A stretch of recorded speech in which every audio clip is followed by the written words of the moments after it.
Assalamualaikum, salam sejahtera. Cikgu Nan kembali lagi.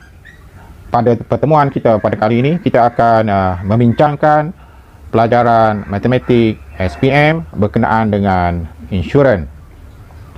Dalam pelajaran yang berkaitan dengan insurans ini, cikgu akan sampaikan dalam 3 video, iaitu cikgu bahagikan kepada bahagian yang pertama, kedua dan ketiga. Dalam video pada kali ini, iaitu video yang pertama, cikgu akan membincangkan berkenaan dengan pengurusan risiko dan insurans sebagai pengenalan kepada para pelajar. Dalam bahagian yang kedua, kita akan mengkhususkan perbincangan berkenaan dengan insurans hayat dan bagaimana untuk membuat pengiraan yang berkaitan dengan insurans hayat. Dalam bahagian yang ketiga, kita akan melihat berkenaan dengan insurans am, terutama melibatkan insurans kenderaan bermotor dan beberapa insurans lain yang berkaitan. Apa yang cikgu harapkan dengan pembincangan ini akan memberikan gambaran kepada pelajar apakah yang dimaksudkan dengan insurans dan bagaimana cara untuk kita membuat beberapa pengiraan mudah yang melibatkan insurans ini. Sebelum kita meneruskan perbincangan berkenaan dengan insurans ini, ada baiknya kita mengetahui terlebih dahulu berkenaan dengan apa yang dimaksudkan dengan pengurusan risiko. Yang dimaksudkan dengan risiko adalah keadaan yang buruk ataupun negatif yang tidak dijangka berlaku, seperti pasaran kewangan, kegagalan suatu projek yang dilaksanakan, liability perundangan, contohnya di saman dan sebagainya, risiko kredit, kemalangan, kematian dan seumpamanya. Jadi untuk mengurangkan kesan daripada berlakunya sesuatu risiko, maka pihak pengurusan ataupun kita mestilah tahu bagaimana untuk menguruskan risiko ini. Kita bersiap sedia ataupun merancang daripada awal untuk mengurangkan ataupun meminimumkan risiko yang mungkin dihadapi. Jadi yang dimaksudkan dengan pengurusan risiko ini adalah mengenal pasti, menilai dan mengatur kepentingan risiko dalam penggunaan sumber secara teratur dan ekonomi bagi mengurangkan, memantau dan mengawal kemungkinan dan kesan peristiwa yang tidak diingini bagi memaksimumkan peluang yang dizahirkan sama ada dari segi keselesaan dan juga dari segi keuangan.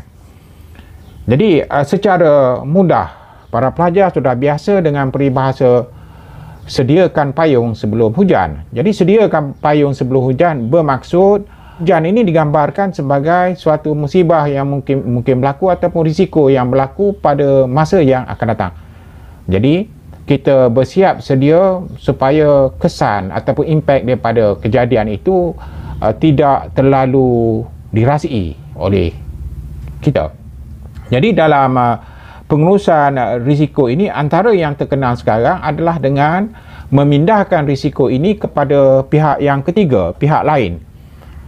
So, risiko dipindahkan kepada pihak lain dalam bentuk suatu kontrak di mana sekiranya berlaku kegagalan ataupun keadaan luar jangka yang merugikan, ia akan ditanggung keseluruhan ataupun sebahagiannya oleh sesuatu pihak, iaitu pihak yang ketiga tadi. So yang terkenal sekarang adalah dengan cara menggunakan insurans. So di sini syarikat insurans adalah merupakan pihak ketiga yang akan menanggung sebahagian ataupun keseluruhan daripada risiko yang berlaku. Dan pihak pertama ataupun pihak yang mengambil insurans ini kita panggil sebagai pemegang polisi. Jadi ada perjanjian di antara pemegang polisi dengan pihak ketiga syarikat insurans ini yang kita panggil sebagai kontrak. Jadi dalam kontrak ini dia melibatkan pembayaran sebahagian daripada wang secara ansuran bulanan maupun tahunan seperti yang termaktub dalam perjanjian oleh pemegang polisi kepada syarikat insurans. Jadi apa yang berlaku adalah sekiranya berlaku sesuatu risiko seperti yang telah termaktub dalam kontrak menepati syarat-syarat, maka pihak insurans tadi akan membayar pemegang polisi ataupun siapa yang terlibat dalam polisi yang berkenaan dengan amount wang yang tertentu sebagai ganti rugi kepada kerosakan ataupun risiko yang dialami oleh pemegang polisi tadi. Jadi dengan ini kesan daripada risiko ini dapat dikurangkan sepenuhnya ataupun sebahagian. Ini adalah merupakan kaedah yang biasa digunakan untuk mengurangkan kesan risiko ini. Pemindahan kepada pihak yang ketiga melalui amalan pengambilan insurans. Jadi apa yang dimaksudkan dengan insurans ini? Insurans adalah merupakan peralihan samarata risiko kemungkinan daripada sesuatu entiti kepada yang lain sebagai pertukaran untuk bayaran dan tugas bagi penjagaan dan difikirkan sebagai satu jaminan untuk mengelakkan suatu kerugian yang besar, kemungkinan mendatangkan kebinasaan, yakni kemusnahan, berdasarkan kepada kontrak, berdasarkan kepada apa yang dipanggil sebagai prinsip indemnity. Jadi, sebagaimana yang cikgu sebut tadi, kerugian daripada risiko tadi dipindahkan kepada pihak yang ketiga, iaitu syarikat insurans, dan pemegang polisi perlu membayar amount yang tentu yang dipanggil sebagai premium. Jadi kita lihat di sini bahawa tanggungjawab pemegang polisi adalah membayar premium kepada syarikat insurans. Berapa bayaran yang dikenakan bergantung kepada penilaian yang dilakukan oleh pihak insurans, bergantung kepada syarat-syarat yang termaktub di dalam kontrak sesuatu insurans. Pemegang polisi perlu membayar secara berkala. Sementara tanggungjawab syarikat insurans ini adalah untuk membayar pampasan kepada pemegang polisi apabila berlaku suatu risiko sebagaimana yang termaktub dalam kontrak selepas dilakukan penilaian untuk mengenal pasti tahap risiko yang dialami oleh pemegang polisi tadi.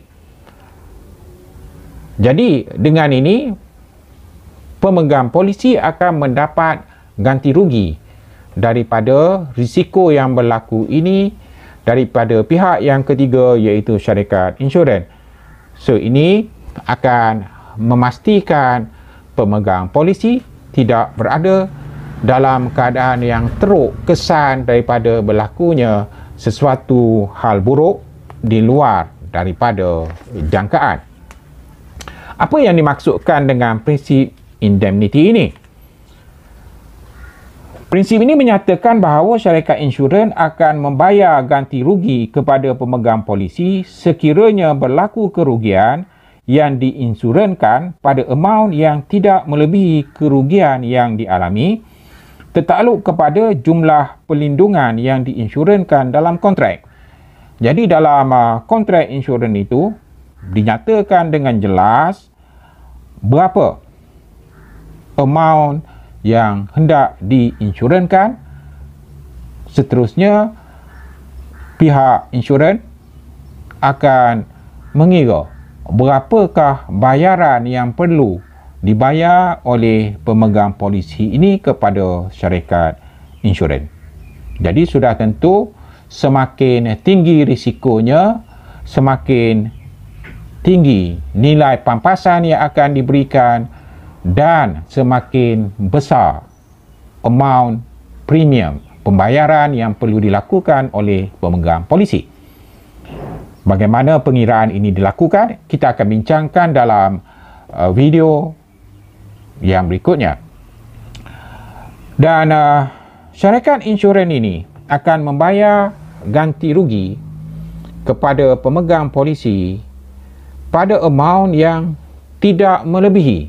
Ini bermaksud pemegang polisi akan mendapat bayaran yang semaksimumnya adalah bergantung kepada nilai kontrak insurans yang telah ditandatangani antara kedua pihak, ataupun mungkin nilai yang diperolehi adalah lebih rendah.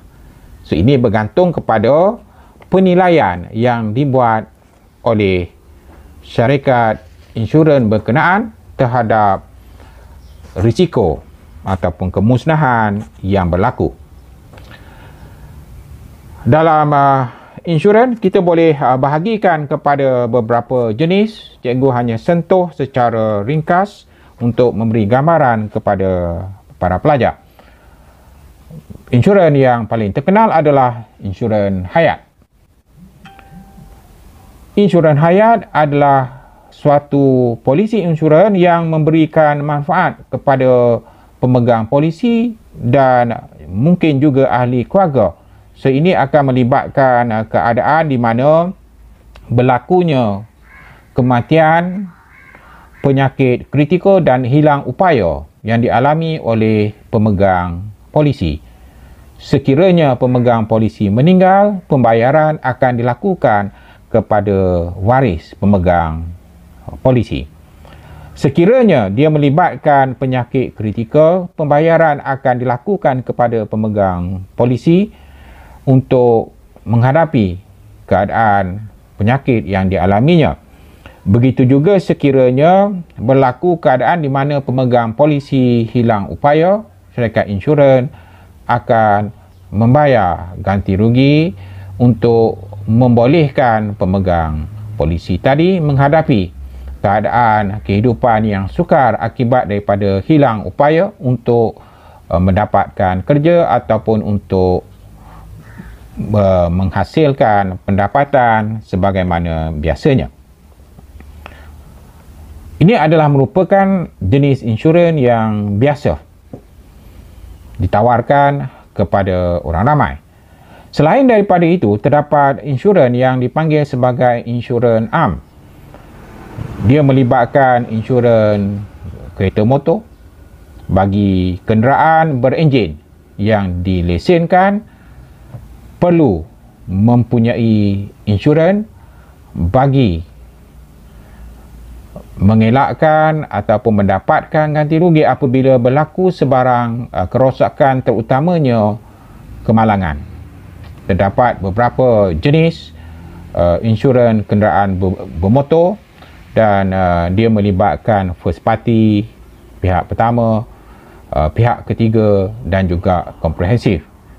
Dan nilai premium yang perlu dibayar bergantung kepada jenis kenderaan, berapakah kapasiti enjin, dan dengan itu sebelum suatu kenderaan dibenarkan menggunakan jalan raya ataupun dilesenkan untuk mendapatkan cukai jalan, kenderaan berkenaan perlu diinsurankan untuk mengurangkan kesan ke atas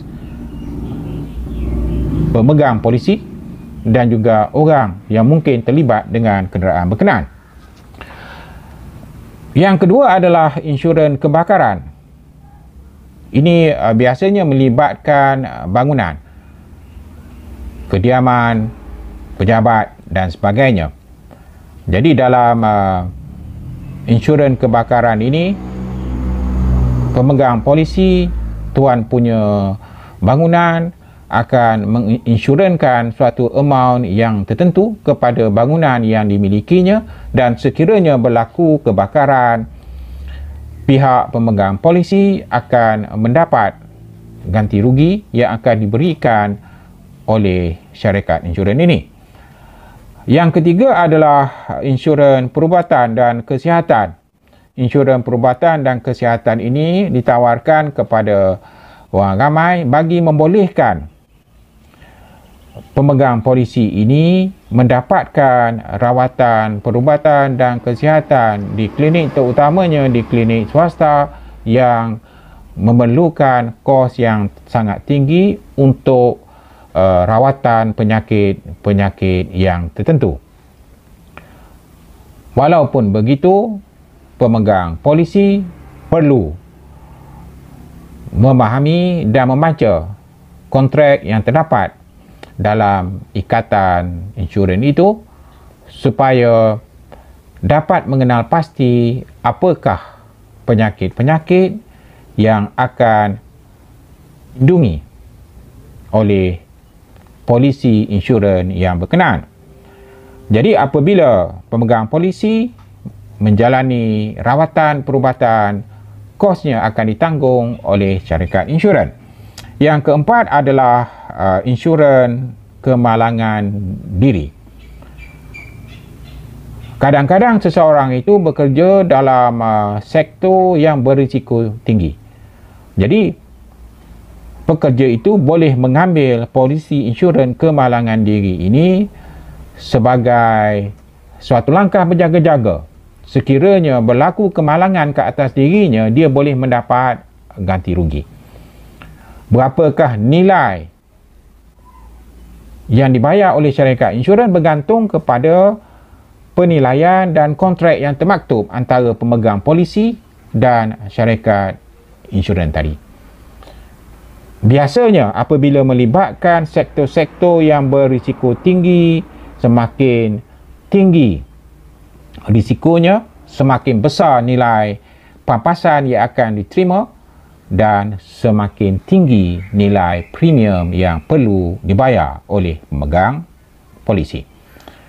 Yang kelima adalah insurans perjalanan. Ini ditawarkan kepada mereka yang melakukan perjalanan. Biasanya dia akan memberi perlindungan kepada pemegang polisi dalam tempoh yang tertentu, biasanya dalam tempoh setahun, yang melibatkan perjalanan yang tertentu.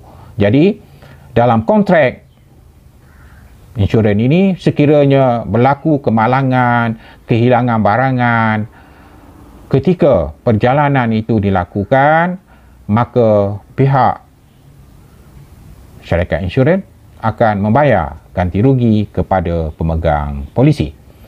Dan yang terakhir, terdapat insurans yang dipanggil sebagai insurans kelompok.